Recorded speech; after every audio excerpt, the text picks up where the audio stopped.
এটি একটি উত্তেজনাপূর্ণ এবং কৌতূহলোদ্দীপক গল্প। আশা করি এটি আপনাদের ভালো লাগবে। কথা তো আছে যে অনেক আগে একটি সবুজ শান্ত গ্রামে একজন কৃষক বাস করতেন। তার দুটি স্ত্রী ছিল যাদের তিনি আন্তরিকভাবে ভালোবাসতেন এবং তাদের মধ্যে কাউকে তিনি বেশি পছন্দ করতেন না। ভাগ্যক্রমে উভয় স্ত্রী একই সময় গর্ভবতী হলেন এবং একই মুহূর্তে প্রত্যেকের একটি করে সন্তান জন্ম দিলেন। প্রথম স্ত্রী তার মেয়ের নাম রাখলেন শাহেদ, আর দ্বিতীয় স্ত্রী তার মেয়ের নাম রাখলেন আলিয়া। শিশু দুটি ছিল খুবই সুন্দরী, যেন আকাশে দুটি তারা। কিন্তু দুর্ভাগ্যবশত শাহেদের সাথে তার মায়ের সুখ দীর্ঘস্থায়ী হয়নি। তিনি এক মারাত্মক রোগে আক্রান্ত হলেন, যা ডাক্তাররা নিরাময় করতে পারেননি। ফলে মা মারা গেলেন এবং শাহেদকে শোক গ্রাস করল। দুটি মেয়েই বড় হতে থাকল এবং শাহেদ বেড়ে উঠল তার সৎমায়ের করুণার অধীনে, যিনি তার অধিকারের প্রতি যত্নশীল ছিলেন না। এই নিষ্ঠুর মহিলাটি প্রতিদিন দুই মেয়েকে মাঝে পাঠাতেন এবং আলিয়াকে সুস্বাদু খাবার দিতেন, কিন্তু শাহেদের ব্যাগে কেবল একটি শুকনো রুটি এবং একটি পেঁয়াজ রাখতেন। আর বাড়িতে শাহেদকে সমস্ত কঠিন কাজ করতে হতো, যখন আলিয়া সহজ কাজগুলো করত। আর যখন তারা একসাথে বসত, সৎমা তার মেয়েকে একটি ছোট উলের গোলা দিতেন, যেন সে উল দিয়ে বড় সুতা তৈরি করে। ফলে সে রাত পর্যন্ত কাজ করত এবং সুতা তৈরি শেষ না হওয়া পর্যন্ত ঘুমাতে যেতে পারত না। এত কষ্ট সত্ত্বেও শাহেদ তার বাবার কাছে কোনো অভিযোগ করেনি, কারণ তিনি সর্বদা তার স্ত্রীর কথা বিশ্বাস করতেন এবং তার কোনো অনুরোধ প্রত্যাখ্যান করতেন না। দিন যেতে যেতে আলিয়া আরও আদর এবং সুন্দরী হয়ে উঠল। অন্যদিকে শাহেদের সৌন্দর্য ধীরে ধীরে ম্লান হতে লাগল অতিরিক্ত ক্লান্তি ও খাবারের অভাবে। তার পর্যাপ্ত মাংস বা চর্বি ছিল না। শাহেদের একটি হলুদ গাভী ছিল, যাকে সে ছোটবেলা থেকে লালন পালন করত। তাদের মধ্যে এক অদ্ভুত সম্পর্ক ছিল, যেন গাভীটি তার সমস্ত অনুভূতি বুঝতে পারত। গাভীটি শাহেদকে খুব ভালোবাসত, তার সুখে আনন্দিত হতো এবং দুঃখে দুঃখী হতো। যখন শাহেদের পশু চড়ানোর পালা আসত, গাভীটি আলতো করে পালকে নেতৃত্ব দিত, যাতে শাহেদের পরিশ্রম লাঘব হয় এবং সে বিশ্রাম নিতে পারে ও শক্তি ফিরে পায়। কিন্তু যখন আলিয়ার পালা আসত, গাভীটি পশুদের পাহাড়ের দিকে পালিয়ে যেতে উৎসাহিত করত, যাতে আলিয়াকে সারা দিন তাদের পিছু নিতে হয়। গাভীটি আলিয়াকে তার দুষ্ট স্বভাবের জন্য ঘৃণা করত এবং তাকে এক মুহূর্তের জন্য বিশ্রাম নিতে দিত না। আলিয়া সবসময় গাভীটিকে প্রতিশোধ নেওয়ার হুমকি দিত। গাভীটি মেয়েটির কথা বুঝতে পারত, তারপর ঘুরে তার মুখের দিকে লেজ নাড়াত, যেন সে তাকে তুচ্ছ করছে। এতে আলিয়ার রাগ আরও বেড়ে যেত। একদিন শাহেদ যখন পাহাড়ের পথ ধরে যাচ্ছিল, তখন সে রাস্তার পাশে বসে থাকা এক গরিব বৃদ্ধার সাথে দেখা করল। এই বৃদ্ধা, যার উৎস কেউ জানত না, সর্বদা পাহাড়ের কিনারায় বসতেন। আলিয়া যখন পাশ দিয়ে যেত, তখন সে খাবার চাইত, কিন্তু আলিয়া তাকে উপহাস করে চলে যেত এবং তাকে ক্ষুধার্ত থাকতে দিত। কিন্তু শাহেদ সবসময় থামত এবং বৃদ্ধাকে তার সামান্য খাবার থেকে যা পারত তা দিত। শুকনো ফল দিত, আর সে শাহেদের জন্য রহমতের দোয়া করত। একদিন বৃদ্ধা যখন লাঠিতে ভর করে চারণভূমিতে ঘুরছিলেন, তখন তিনি আলিয়াকে তৃপ্তির সাথে খেতে দেখলেন। তার রুমাল তাজা রুটি, মুরগির রোস্ট, লেটুস এবং মূলা দিয়ে ভরা ছিল। যখন বৃদ্ধা এই খাবার দেখলেন, তার ক্ষুধা আরও তীব্র হল এবং তিনি মেয়েটির দিকে তাকালেন। কিন্তু আলিয়া তাকে উপেক্ষা করে মুখ ফিরিয়ে নিল। বৃদ্ধার চোখ তীব্র রাগে ভরে গেল। তারপর তিনি তাকে বললেন, হে আমার মেয়ে, তুমি তোমার পথে দুটি জলের ধারা দেখতে পাবে, যা একে অপরের সাথে মিশেছে। একটির জল কালো, অন্যটির সাদা। তুমি কালো জল দিয়ে মুখ ধুয়েও এবং তা পান করো, এবং সাদা জলের কাছে যেও না, তাহলে ইনশাআল্লাহ তুমি আরও সুন্দরী ও আদরিণী হবে। আলিয়া কঠোর দৃষ্টিতে তার দিকে তাকিয়ে এবং ভ্রু কুঁচকে অবাক হয়ে বলল, আপনি কি বলছেন হে বৃদ্ধা? আমি প্রতিদিন এই পথ দিয়ে যাই, কিন্তু আমি কখনো কালো বা সাদা কোনো ধারাই দেখিনি। এতে কোনো সন্দেহ নেই যে আপনি পাগল হয়ে গেছেন। আমার রাস্তা থেকে সরে যান, আপনি আমার রুচি নষ্ট করে দিলেন। বৃদ্ধা তার পথ চলতে থাকলেন। তার হৃদয়ে সেই উদ্ধত মেয়েটির কারণে রাগে পূর্ণ ছিল, যে তাকে নির্দয়ভাবে উপেক্ষা করেছিল। তিনি হাঁটতে হাঁটতে শাহেদের সাথে দেখা করলেন, যে ঘাসের উপর বসেছিল এবং পাখিরা তার চারপাশে রুটির টুকরোগুলো খুঁটে খাচ্ছিল। বৃদ্ধা তার কাছে এসে অবাক হয়ে জিজ্ঞাসা করলেন, তুমি তোমার বোনের সাথে খাচ্ছ না কেন? শাহেদ দুঃখের সাথে তাকিয়ে উত্তর দিল, সে দুষ্ট খালা, সে চায় না যে খাবারের সময় কেউ তার সাথে ভাগ করে নিক। তারপর সে আলতো করে বলল, আসুন আমার রুটি থেকে কিছু খান। বৃদ্ধা স্নেহের সাথে হেসে বললেন, শোনো আমার মেয়ে, তুমি তোমার পথে দুটি জলের ধারা দেখতে পাবে, যা একে অপরের সাথে মিশেছে। একটির জল কালো, অন্যটির সাদা। কালো জল দিয়ে মুখ ধুইও এবং তা পান করো, আর সাদা জলের কাছে কখনোই যেও না। এর স্বচ্ছতা যেন তোমাকে প্রলুব্ধ না করে। আমার উপদেশ মনে রেখো, না হলে তুমি অনুতপ্ত হবে। শাহেদ বৃদ্ধার কথা শুনে অবাক হল, কিন্তু দৃঢ়তার সাথে উত্তর দিল, হ্যাঁ, আমি তাই করব খালা। সূর্যাস্তের সময় ঘনিয়ে আসার সাথে সাথে শাহেদ তার বাড়ির দিকে ফিরতে শুরু করল। বৃদ্ধা ও পাখিদের সাথে তার সামান্য খাবার ভাগ করে নেওয়ার পর সে তার শেষ সম্বল দিয়ে ক্ষুধার সাথে যুদ্ধ করছিল। হঠাৎ তার সামনে দুটি জলের ধারা দেখা গেল, যা একটি বড় গর্তে মিশেছে।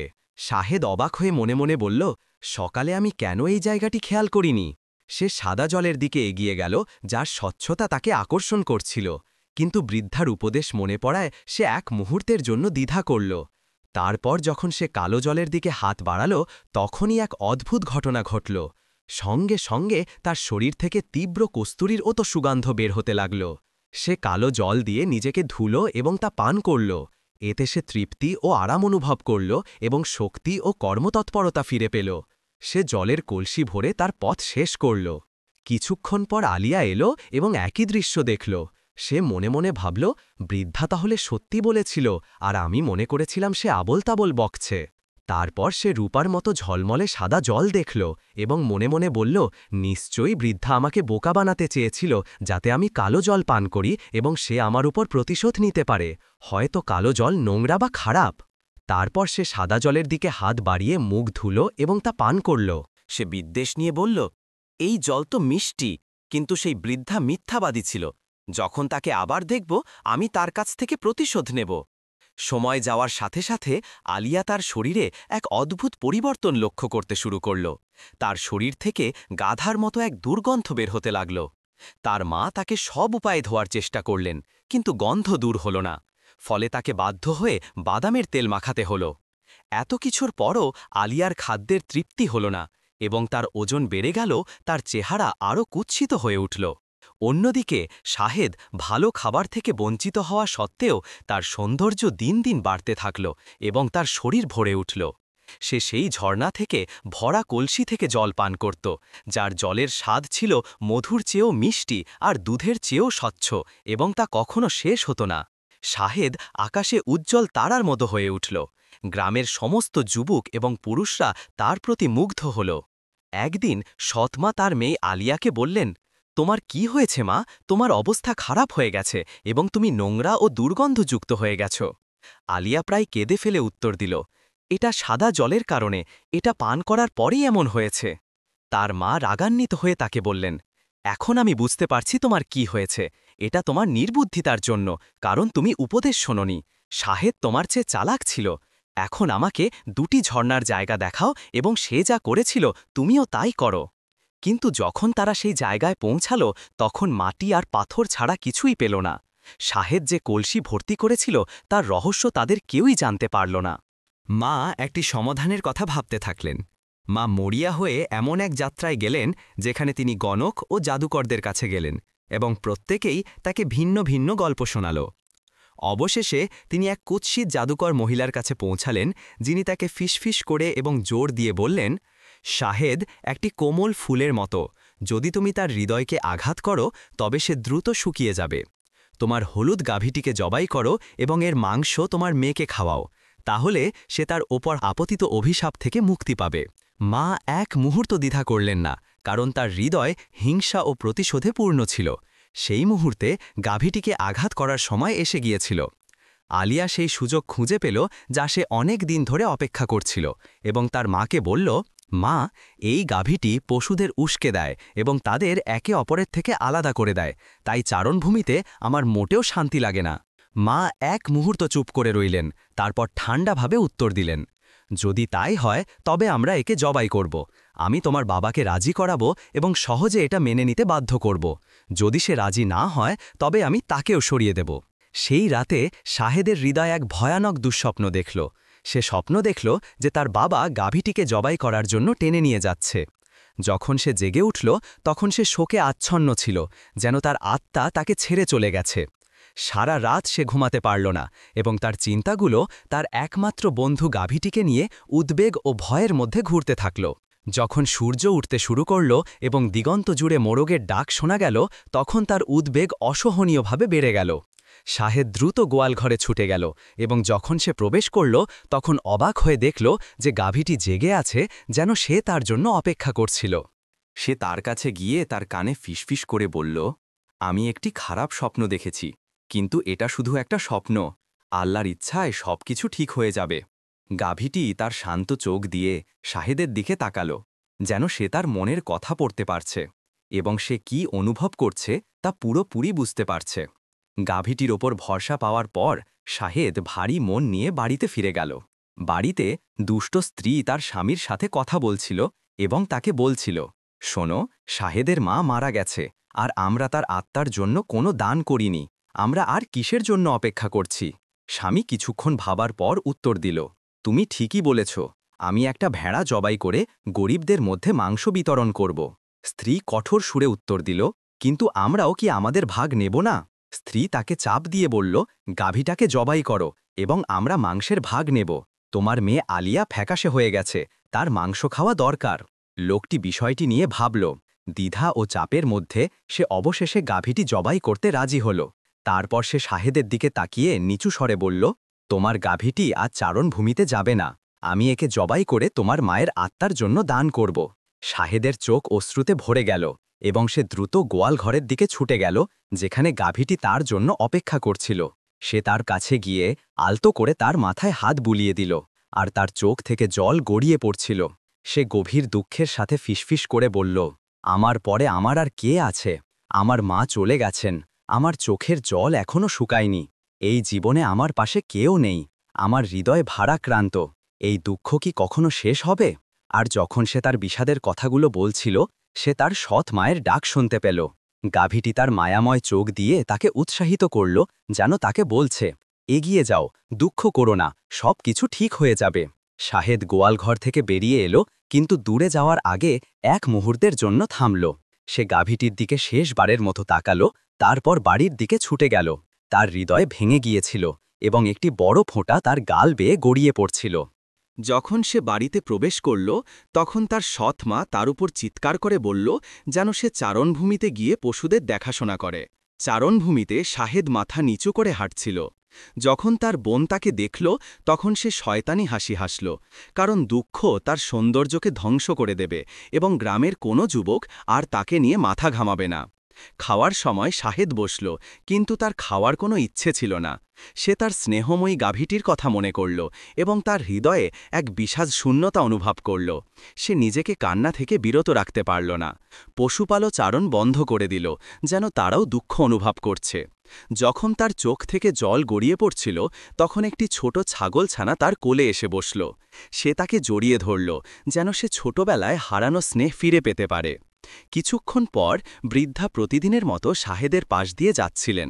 যখন তিনি মেয়েটির মুখ ঢেকে থাকা দুঃখের অবস্থা দেখলেন, তখন তিনি তার কাছে এসে বললেন, আমি তোমার দুঃখের কারণ জানি, কিন্তু আমার কথা মনোযোগ দিয়ে শোনো, কারণ জিনিসপত্র এমন থাকবে না। গাভীটির মাংসে তোমার বোনের ওপর আপতিত অভিশাপ থেকে মুক্তির চিকিৎসা আছে। সে তার সুস্থতা ফিরে পাবে এবং তোমার প্রতি তার মন নরম হবে। আর তোমার বাবা, সে তার স্ত্রীর দুষ্টুমি জানতে পারবে এবং আগের মতো হয়ে যাবে। কিন্তু তার স্ত্রী কোনো কিছু থেকে বাঁচতে পারবে না। রাতে দুঃস্বপ্ন তাকে তাড়া করবে এবং সে ঘুমে কোনো শান্তি পাবে না। যখন তারা তোমার গাভীটিকে জবাই করবে, তখন তা থেকে খেতে ভুলো না, কারণ এর মাংসে একটি রহস্য আছে যা তোমার চুলের রং সোনালি করে দেবে এবং তোমার চোখের আকার বাড়িয়ে দেবে। তারপর হাড়গুলো একটি গর্তে ফেলে পুঁতে দেবে। কিছুদিন পর তুমি সেই জায়গায় এমন কিছু পাবে যা তোমার মনকে আনন্দ দেবে। শাহেদ তার চোখের জল সামলে নিল এবং তার চোখে বিভ্রান্তির ছাপ দেখা গেল। তারপর সে নিচু স্বরে বৃদ্ধাকে জিজ্ঞাসা করল, কিন্তু আপনি এসব কোথা থেকে জানলেন? আমাদের সাথে যা ঘটেছে তা আপনি কিভাবে জানলেন? বৃদ্ধা রহস্যময় হাসি হেসে উত্তর দিলেন, আমি সব কিছু জানি আমার মেয়ে, সময়ই আমার কথার সত্যতা প্রমাণ করবে। এখন চলো খাই, আমি অনেক মাশরুম সংগ্রহ করেছি এবং আমার সাথে এক পাত্র খাবার নিয়ে এসেছি। শাহেদ গাভীটির কথা ভুলে গেল এবং বৃদ্ধার উপদেশ নিয়ে ব্যস্ত হয়ে পড়ল। সে প্রদীপ জ্বালালো, তারপর মাশরুম রান্না করতে শুরু করল এবং একটি রুটি বের করে বৃদ্ধার সাথে খেল যতক্ষণ না সন্ধ্যা হল। শাহেদ যখন যা ঘটেছিল তা নিয়ে ভাবছিল, তখন সে বাড়ি ফিরে সেই অদ্ভুত মহিলার উপদেশ অনুসরণ করার সিদ্ধান্ত নিল। সন্ধ্যায় বাড়ি ফিরে দেখল যে গাভীটিকে জবাই করা হয়েছে। তার বাবা তাকে জানালেন যে এর অর্ধেক গরিবদের মধ্যে বিতরণ করা হয়েছে এবং তারা তার মায়ের জন্য দোয়া করেছে, আর বাকি অর্ধেক তাদের জন্য রাখা হয়েছে। রাতের খাবারের সময় সৎমা শাহেদের সামনে এক টুকরো বড় মাংস রাখলেন, যাতে তার দুঃখ বা কান্না আসে, কিন্তু শাহেদ রুচি সহকারে খেল। এতে সৎমা অবাক হলেন এবং যখন তিনি মাংসের টুকরাটি মুখে দিলেন তখন তা তার গলায় আটকে গেল। শাহেদ মনে মনে হাসল, ভেবেছিল যে মহিলাটি তার কান্না আশা করেছিল, কিন্তু সে তার আচরণে তাকে অবাক করে দিয়েছে। সৎমা মনে মনে ভাবলেন, আমি ভেবেছিলাম সে ভেঙে পড়বে এবং কাঁদবে, কিন্তু মনে হচ্ছে রাগ আমার ওপরই পড়বে, তার ওপর নয়। সবাই তাদের খাবার খেল এবং বাবাও তার দুই মেয়ের হৃদয়ে আনন্দে ভরে গেল। অন্যদিকে সৎমা তার রাগে ডুবে গেলেন, কারণ সেই গাভীটির অভিশাপের কারণে মাংসের স্বাদ তার কাছে অসহ্য রাখছিল, যা তার জীবনে বা মৃত্যুতেও তাকে রেহাই দেয়নি। পরের দিন সকালে শাহেদ টেবিল থেকে হাড়গুলো নিয়ে একটি ব্যাগে রাখল। তারপর সে পশুপালের সাথে চারণভূমিতে গেল।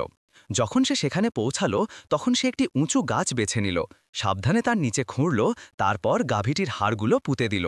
বেশ কয়েকদিন কেটে গেল, যার মধ্যে তার সৎমা ভয়াবহ দুঃস্বপ্ন দেখতে শুরু করলেন। তিনি দেখতেন যে একটি বিশাল ষাঁড় তাকে তাড়া করছে, তার পূর্ণ শক্তি দিয়ে তার পিছু নিচ্ছে, তারপর তার শিং দিয়ে তাকে আঘাত করছে।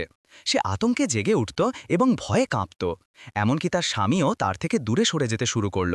আর আলিয়া, সে শাহেদের কাছে এসে বসতে শুরু করল এবং আগের দিনের মতো তার সাথে খেলত। তার জীবনকে তিক্ত করে তোলা দুর্গন্ধ অদৃশ্য হয়ে গিয়েছিল এবং সে ধীরে ধীরে তার হারানো সৌন্দর্য ফিরে পেল। আর তার বাবা, তিনি শাহেদের মধ্যে আসা পরিবর্তনগুলো লক্ষ্য করতে শুরু করলেন। তার চুল সোনালি হয়ে গিয়েছিল, যা তিনি পৃথিবীতে আর কখনো দেখেননি। এমনকি তিনি তাকে অনুরোধ করলেন যেন সে যখন বাড়ি থেকে বের হয় তখন মাথা ঢেকে রাখে, যাতে লোকেরা তাকে দেখতে না পায়। একদিন সকালে শাহেদের সেই গর্তের কথা মনে পড়ল, যেখানে সে হাড়গুলো পুঁতেছিল। সে তীব্র কৌতূহল অনুভব করল এবং গাছটির কাছে ফিরে গিয়ে জায়গাটি আবার খোঁড়ার সিদ্ধান্ত নিল। সে যখন খোঁড়া শুরু করল তখন ব্যাগটি বের করল এবং যখন সে ভেতরে তাকালো তখন অবাক হয়ে শিউরে উঠল। হাড়ের জায়গায় সে এখন কাপড়, সূঁচ এবং সেলাই ও এমব্রয়ডারি সংক্রান্ত সমস্ত কিছু দেখতে পেল, আর তার দাঁতগুলো মূল্যবান মুক্তই রূপান্তরিত হয়েছিল। এতে সে আনন্দে উদ্বেলিত হল, কারণ সে সূচিকর্ম করা পোশাক এবং অলংকার পছন্দ করত। কিন্তু তার সৎমা সবসময় তাকে তার বোন আলিয়ার বাতিল পোশাক দিতেন। শাহেদ গাছটির নিচে তার দিন কাটাতে শুরু করল, সাদা রেশমের একটি পোশাক তৈরি করল এবং এটিকে মসুর ডাল, সোনা ও রূপার সুতো দিয়ে সূচিকর্ম করল। যখন তার কাজ শেষ হল তখন সেটিকে ব্যাগে রেখে আবার গর্তে পুঁতে দিল। আর বৃদ্ধা অদ্ভুত জিনিস নিয়ে আসতে শুরু করলেন, যেমন নতুন জুতো, সুগন্ধি এবং প্রসাধনী। শাহেদ যখন তাকে জিজ্ঞাসা করল, আপনি এই মূল্যবান জিনিসগুলো কোথা থেকে আনলেন, তখন বৃদ্ধা উত্তর দিলেন যে এটা তার জানার বিষয় নয়। যখন তিনি শাহেদের সাথে বসলেন তখন তিনি মুক্তগুলোতে ছিদ্র করতে শুরু করলেন এবং সেগুলোকে রূপার সুতোয় গাঁথতে লাগলেন। শাহেদ বৃদ্ধার দক্ষতায় অবাক হচ্ছিল এবং তার গল্প জানার জন্য পীড়াপিড়ি করছিল, কিন্তু বৃদ্ধা নীরব রইলেন এবং তাকে কিছুই বললেন না। একদিন বৃদ্ধা তাকে বললেন যে তিনি জিন জাতি থেকে এসেছেন। এক রাতে তিনি খরগোশে রূপান্তরিত হয়েছিলেন। তখন একজন শিকারী তাকে লক্ষ্য করে তীর ছুঁড়েছিল এবং মৃত্যু তার কাছাকাছি ছিল, যদি না তার মা তাকে বাড়িতে নিয়ে গিয়ে চিকিৎসা না করতেন যতক্ষণ না সে সুস্থ হয়। বৃদ্ধা বনে ফিরে গেলেন, কিন্তু যখন তিনি তার মায়ের অসুস্থতার কথা জানতে পারলেন তখন তিনি তার কাছে ফিরে যাওয়ার সিদ্ধান্ত নিলেন এবং আবিষ্কার করলেন যে তাকে বিষ দেওয়া হয়েছে এবং সেই বিষের কোনো চিকিৎসা ছিল না। বৃদ্ধা তাকে বললেন যে সেই হলুদ গাভীটি যা তিনি পাঠিয়েছিলেন সে যেন তার বন্ধু হয়। বৃদ্ধা অবাক হয়ে দাঁড়িয়ে উঠলেন এবং হঠাৎ চিৎকার করে বললেন, আল্লাহর কসম, আমার মা এবং আমাকে ঘৃণা করার মতো একজনই আছে, আর সে হলো আমার সৎ মা, যে আমাদের ওপর এত সব বিপদ এনেছে। তার কাজের জন্য তাকে শাস্তি দেওয়া উচিত। বৃদ্ধা, যার নাম ছিল সামারজান, উত্তর দিলেন, যদি তুমি তা করো তবে সে বাধ্য হবে। তিনি আরও যোগ করলেন, এখন তোমার পোশাক পরো, তোমার গলায় হার লাগাও এবং তোমার জন্য মানানসই জুতো বেছে নাও। শাহেদ গাছটির আড়ালে চলে গেল, পোশাক পরিবর্তন করল এবং সাজগোজ করল। তারপর সে বৃদ্ধার দিকে তাকানোর জন্য বেরিয়ে এলো এবং তাকে জিজ্ঞাসা করল, আপনার কি মনে হয় খালা? বৃদ্ধা কোনো কথা না বলে অবাক হয়ে তার দিকে তাকিয়ে রইলেন। তারপর বললেন, শোনো, পুরুষ বা যুবকরা তোমাকে না দেখলেই ভালো, না হলে তারা তোমার জন্য যুদ্ধ করবে। শাহেদ আদুরে হাসি হাসল, কিন্তু বৃদ্ধার কথা শুনল না। সে তার সাজসজ্জায় মুগ্ধ হয়েছিল। পরের দিন সকালে শাহেদ খুব ভোরে ঘুম থেকে উঠল এবং আগের দিনের মতো পোশাক, হার ও জুতো পরল। তারপর সে সবুজ তৃণভূমি ঘুরে বেড়াতে শুরু করল, ফুল তুলল এবং প্রজাপতিদের সাথে খেলল। সেই সময় দেশের সুলতানের ছেলে যুবরাজ তার বাবার তাঁবুগুলোর কাছে হরিণ শিকার করছিলেন। যুবরাজ তার সঙ্গীদের থেকে কিছুটা দূরে সরে গেলেন এবং হাঁটতে হাঁটতে একটি ছোট শিয়াল দেখতে পেলেন। হঠাৎ তার চোখ দূর থেকে শাহেদের ওপর পড়ল।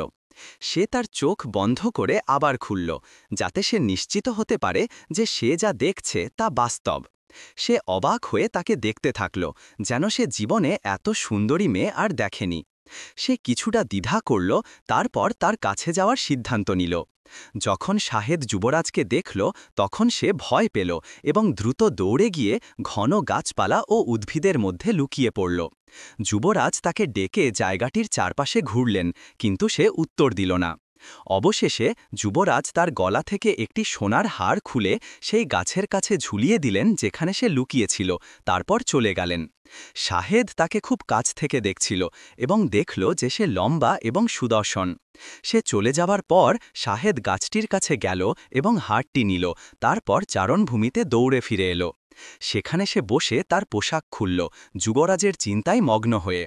1 ঘণ্টা পর বৃদ্ধা এলেন এবং তাকে অন্যমনস্ক দেখে কারণ জিজ্ঞাসা করলেন। শাহেদ তাকে সুদর্শন যুবরাজের কথা বলল এবং হারটি তার দিকে বাড়িয়ে দিল।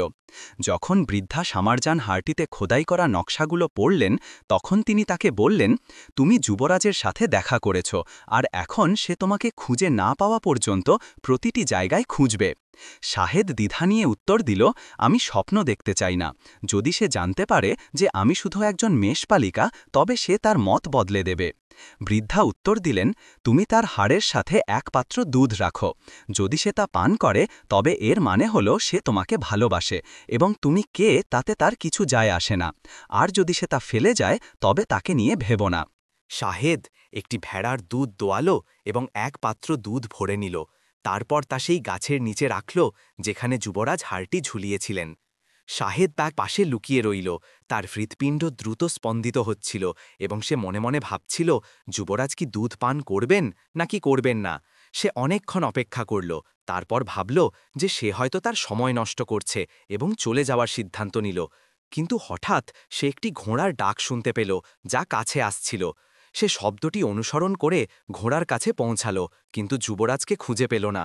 সে ঘোড়ার পাশে বসে তার মাথায় হাত বুলিয়ে আলতো করে জিজ্ঞাসা করল, তোমার মালিক কোথায়? তুমি কি তার জায়গা জানো? ঘোড়াটি তার দিকে অবাক দৃষ্টিতে তাকালো এবং ঘোড়াটি চলতে শুরু করল। শাহেদ তার পিছু নিল যতক্ষণ না তারা পাহাড়ের একটি গুহায় পৌঁছাল। যখন সে কাছে গেল, তখন সে একদল নিষ্ঠুর পুরুষকে বেশ কয়েকজন যুবককে ধাক্কা দিতে দেখল। যুবরাজ মাটিতে বসা ছিলেন, হাত কড়া পড়া এবং পা বাঁধা অবস্থায়, এক করুণ দশায়। তার আঘাতগুলো দৃশ্যমান ছিল, তাই সে বুঝতে পারল যে তিনি কৃতদাস ব্যবসায়ীদের হাতে পড়েছেন। শাহেদ দ্রুত ভাবল এবং দেখল যে তাদের সংখ্যা অনেক এবং তারা তলোয়ার দিয়ে সজ্জিত। একা সে কি করতে পারে? তারপর সে আবার ঘোড়ার পিঠে চড়ার সিদ্ধান্ত নিল এবং তাকে বলল, সুলতানের তাম্বুতে যাও, তাড়াতাড়ি, আমাদের সময় নেই। ঘোড়াটি তার সর্বোচ্চ গতিতে ছুটল এবং কিছুক্ষণ পর শাহেদ শিবিরের প্রান্তে পৌঁছাল, যেখানে সে বিশৃঙ্খলা দেখল এবং বুঝতে পারল যে তারা যুবরাজকে খুঁজছিল।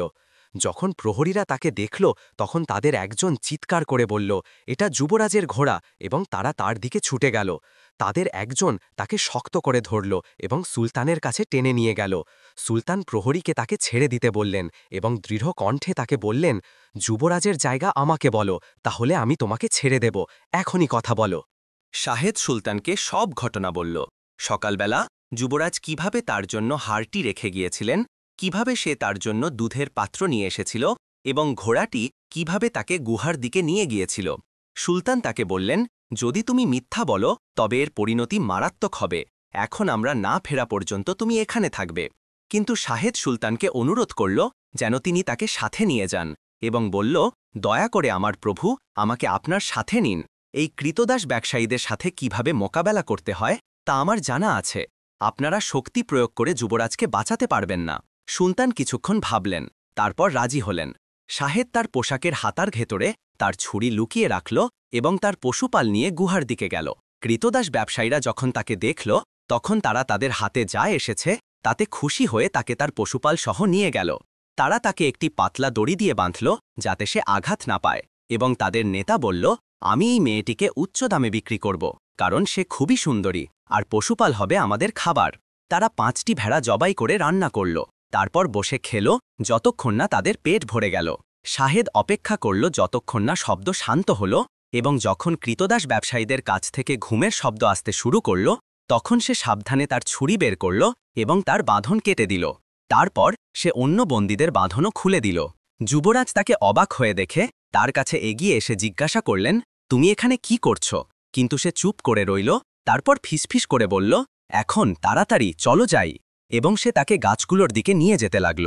সেই মুহূর্তে কৃতদাস ব্যবসায়ীরা বন্দীদের পালানোর কথা জানতে পারল এবং তাদের পিছু নেওয়ার জন্য ঘোড়ায় চড়ল, কিন্তু তারা সফল হল না, কারণ হঠাৎ সুলতান এবং তার লোকেরা তাদের সামনে হাজির হলেন। তারা বনভূমির মধ্যে ছড়িয়ে পড়ল এবং শাহেদের সাহসের কারণে যুবরাজ রক্ষা পেলেন। পথে সুলতান শাহেদের সাথে চড়লেন এবং তার ছেলের দিকে তাকিয়ে মনে মনে হাসছিলেন, কারণ তিনি বুঝতে পারছিলেন যে সে তার ছেলের জন্য উপযুক্ত। সে শুধু সুন্দরীই নয়, তার সাহস ও বিচক্ষণতাও আছে। যখন তারা তাঁবুতে পৌঁছাল, তখন শাহেদ ভেষজ দিয়ে যুবরাজের ক্ষত ড্রেসিং করে দিল। তারপর তাকে বলল, আমাকে এখন ফিরে যেতে হবে, অনেক দেরি হয়ে গেছে, এবং 5টি ভেড়া হারানোর জন্য আমাকে কঠিন জবাবদিহি করতে হবে। সুলতান তার কথা শুনলেন এবং বললেন, আমাদের জন্য দুধ নিয়ে এসো। শাহেদ তার জন্য এবং তার ছেলের জন্য 2 কাপ দুধ ভরে দিল এবং তারা একসাথে পান করল।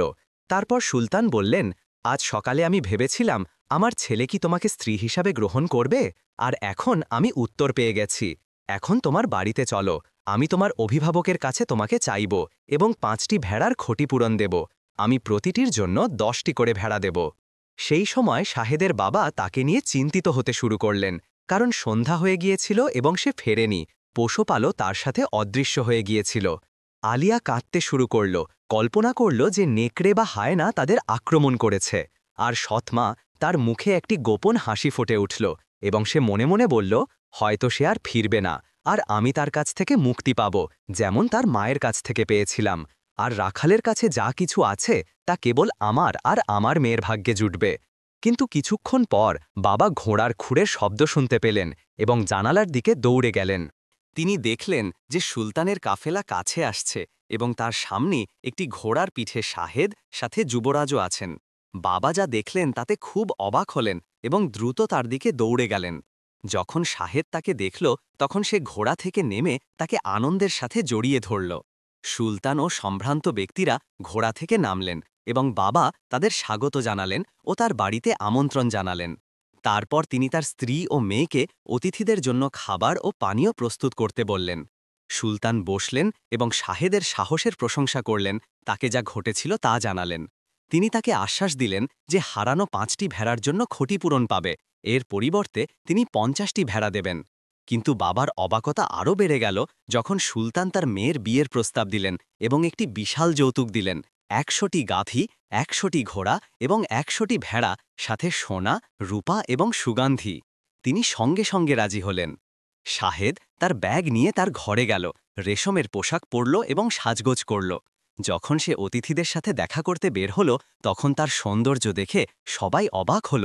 সুলতান চিৎকার করে বললেন, তোমার সৌন্দর্যের তীব্রতায় তোমার বাড়ি আলোকিত হয়ে গেছে। যুবরাজকে তার বধূর জন্য অভিনন্দন। সৎমা রান্নাঘরের দরজার ফাটল দিয়ে দেখছিলেন। যখন তিনি দেখলেন যে উপস্থিত সবাই শাহেদকে কতটা মনোযোগ দিচ্ছে, তখন তিনি রাগে ফেটে পড়লেন। তিনি মনে মনে বললেন, আমি ভেবেছিলাম সে হারিয়ে যাবে বা হিংস্র প্রাণীর শিকার হবে, কিন্তু সে যুবরাজকে প্রলুব্ধ করে আমার বাড়িতে নিয়ে আসতে সক্ষম হয়েছে। আর এই দামি পোশাক আর এই সুন্দর হার যা তার গলা সাজিয়েছে, তা সে কোথা থেকে পেল? কিন্তু আমি তাকে আনন্দ করতে দেব না এবং আমি তাদের বাগদান নষ্ট করে দেব। আলিয়ার বিয়ে হওয়া উচিত, আমার সতিনীর সেই অভিশাপপ্রাপ্ত মেয়ের নয়।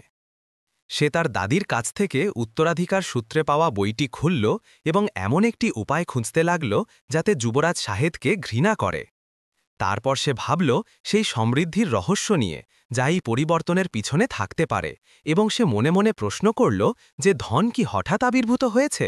যদি তাই হয় তবে তা কেবল তার এবং তার মেয়েরই প্রাপ্য। যখন আলিয়া রান্নাঘরে প্রবেশ করল তখন সে তার মাকে একটি অদ্ভুত কাগজ হাতে দেখতে পেয়ে অবাক হল এবং কাগজটি সম্পর্কে জিজ্ঞাসা করল। মা তাকে বাইরে যেতে বললেন। আলিয়া কিছুক্ষণ ভাবল, তারপর শাহেদের প্রতি তার মায়ের উদ্দেশ্য বুঝতে পারল এবং তাকে বলল, যদি আমি ভুল না করি তবে তুমি শাহেদকে বিষ দেবে। এখন কি তোমার তওবা করার সময় হয়নি মা? মা রাগের সাথে ফিসফিস করে বললেন, চুপ করো অভিশাপপ্রাপ্ত, তোমার বোন সাহেব তোমার চেয়ে ভালো নয়। আমি মেনে নিতে পারি না যে সে তোমার চেয়ে ভালো একজনকে বিয়ে করবে। যদি সে যুবরাজকে বিয়ে করে তবে তোমার জন্য কে থাকবে? তাই আলিয়া তার দিকে দৌড়ে গেল এবং তার হাত থেকে কাগজটি নিয়ে আগুনে ফেলে দিল। কাগজটিতে আগুন ধরে গেল এবং তা থেকে ঘন ধোঁয়া বের হতে লাগল। মহিলাটি চিৎকার করে বলল, হায় তোমার কপাল, তুমি কি করেছ? আমি কি তোমাকে শাহেদকে ঘৃণা করতে শেখাইনি? সে বেঁচে থাকার যোগ্য নয়। আমি দীর্ঘদিন ধরে তাকে আমার ফাঁদে ফেলতে চেয়েছিলাম, আর এখন তুমি দেখবে আমি তোমার সাথে কি করি। তোমার অসৎ লালন পালনের জন্য তুমি দায়ী। সে তাকে মারার হুমকি দিয়ে ঝাড়ু তুলল, কিন্তু হঠাৎ একটি কণ্ঠস্বর বলল, মনে হচ্ছে তুমি তোমার জীবনে দোষারোপ আর বিশ্বাসঘাতকতা ছাড়া আর কিছুই শেখোনি। সে দ্রুত ঘুরে দেখল যে একজন বৃদ্ধা তার লাঠি ধরে তার সামনে দাঁড়িয়ে আছেন। সে তাকে জিজ্ঞাসা করল যে তিনি কোথা থেকে প্রবেশ করেছেন। তারপর তাকে তৎক্ষণাৎ তার বাড়ি থেকে বেরিয়ে যেতে বলল, না হলে সে তার স্বামীকে ডাকবে। বৃদ্ধা হাসলেন এবং উত্তর দিলেন, কিন্তু তোমার স্বামীর কি জানার অধিকার নেই যে তার স্ত্রী শাহেদের মাকে কে হত্যা করেছে? মহিলাটি বৃদ্ধাকে বলল, আপনি কিছুই জানেন না। বৃদ্ধা দৃঢ়তার সাথে উত্তর দিলেন, আমি জানি কে তোমাকে বিক্রি করে এবং আমি চাইলে তোমার রহস্য সুলতানের সামনে ফাঁস করার জন্য তাকে নিয়ে আসব। সে তোমাকে শাস্তি দিতে এবং তোমার জাদুকরী শাস্তিস্বরূপ তোমার হাড় গুঁড়ো না হওয়া পর্যন্ত তোমাকে অপমান করতে দ্বিধা করবে না। মহিলাটি ভয় পেয়ে তাকে বলল, হয়তো আমরা একটা বোঝাপড়া করতে পারি। কিন্তু আলিয়া চিৎকার করে বলল, মা, আপনি কি সত্যি এটা করেছেন? মা উত্তর দিলেন, যে কোনো পরিস্থিতিতেই সে অসুস্থ ছিল, সে তো মারা যেতই। আলিয়া রাগের সাথে উত্তর দিল, আপনার নোংরা গোপনীয়তা আর পোশাক নিয়ে আপনার বাবার বাড়িতে ফিরে যান। আমি আপনাকে আর দেখতে চাই না। আপনি বুঝেছেন? আমি বাবাকে বলার আগেই চলে যান, যাতে তিনি আপনাকে কুকুরের মতো তাড়িয়ে না দেন। কেউ আপনাকে বিশ্বাস করে না, আপনি কেবল বিষ দিয়েই বাঁচতে পারেন। সেই মুহূর্তে বৃদ্ধা তার হাত দিয়ে মুখ ঢাকলেন এবং যখন হাত সরালেন তখন তিনি এক সুন্দরী নারীতে রূপান্তরিত হলেন এবং আলিয়াকে বললেন, আমি জিন এবং শাহেদের মা ছিল আমার বন্ধু। আমি তোমার বোনের কাছে সেই হলুদ গাভীটি পাঠিয়েছিলাম এবং তার হাড়গুলো রেশম হয়ে গেছে। এখন শাহেদ বিয়ে করবে এবং দেশের রাজকুমারী হবে। সে ক্ষুধা ও দুঃখের যে কষ্ট সহ্য করেছে তাই যথেষ্ট। মহিলাটি মাথা নিচু করল এবং বুঝল যে এই বাড়িতে তার আর কোনো জায়গা নেই এবং তার মেয়েও আর তাকে চায় না। সে তার জিনিসপত্র নিয়ে বাড়ির পিছন দিক দিয়ে বেরিয়ে গেল, আর সামারজান তার হাতে তালি দিলেন, আর বিভিন্ন ধরনের খাবার হাজির হল, সাথে লাল রেশমের একটি পোশাক যা আলিয়া পরল, এবং সে খাবারের থালা নিয়ে তার সাথে বেরিয়ে এলো। রাখাল তার স্ত্রীকে দেখতে না পেয়ে অবাক হল এবং তার মেয়েকে তার মা সম্পর্কে জিজ্ঞাসা করল। সে তাকে সব ঘটনা বলল এবং জানালো যে তার গোপনীয়তা ফাঁস হবার পর সে চলে গেছে এবং তার বাবা মায়ের বাড়িতে গেছে। আর সৎ মা যখন তার বাবা মায়ের বাড়িতে গেলেন তখন তারা তার খারাপ আচরণের জন্য তাকে তাড়িয়ে দিল এবং সে বনে ঘুরে বেড়াতে লাগল, মাশরুম খেয়ে ও বিশ্বাসঘাতকতার জল পান করে। আর একটি নতুন ভিডিওতে দেখা হবে। আপনারা আল্লাহর হেফাজতে থাকুন।